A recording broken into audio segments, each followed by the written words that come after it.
sebelum kita mulai tutorialnya, alangkah baiknya yang belum subscribe dulu ya guys. Assalamualaikum warahmatullahi wabarakatuh. Halo semuanya, kembali lagi ke channel aku. Pada kesempatan ini, kita akan membahas tentang kompetensi pranata komputer. 11 di bawah ini merupakan input yang diterima proses cari buku.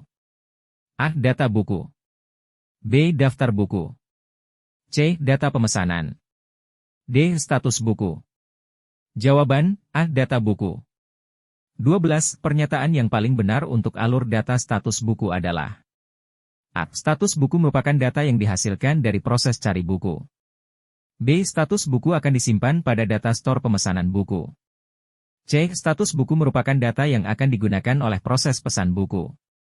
D. Status buku merupakan bagian dari data buku yang akan diupdate setiap terjadi pemesanan buku. Jawaban, D. Status buku merupakan bagian dari data buku yang akan diupdate setiap terjadi pemesanan buku. 13. Adanya alur data dari proses 2 menuju ke data store pemesanan buku menggambarkan data store mempunyai fungsi sebagai tempat penyimpanan. Proses yang terjadi adalah: A. Read, B. Modify. C. Write, D. Update. Jawaban, D. Update. 14. Contoh sebuah data store adalah: A. Proses manual. B. Laporan-laporan. C. File supplier. D. Supplier. Jawaban, C. File supplier.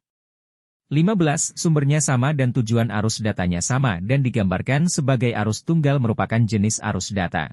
A. Pocket of data. B. Diverging. C. Converging.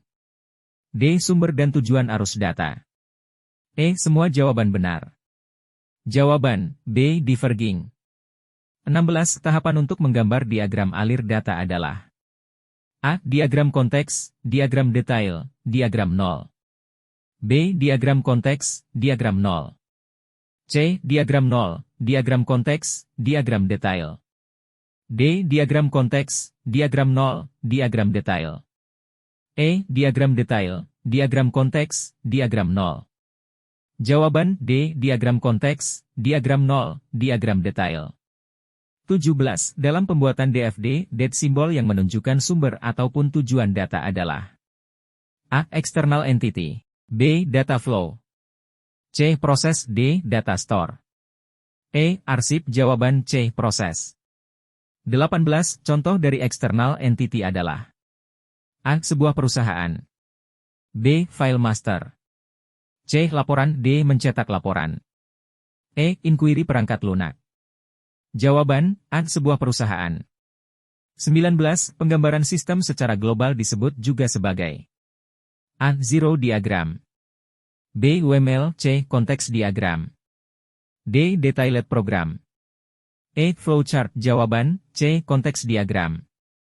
20. Sistem adalah elemen-elemen yang saling berhubungan satu dengan yang lainnya untuk mencapai suatu tujuan, adalah pengertian sistem menurut A. Jogianto. B. Gordon B. Davis. C. Drs. Komarudin. D. Raymond M. Sileod.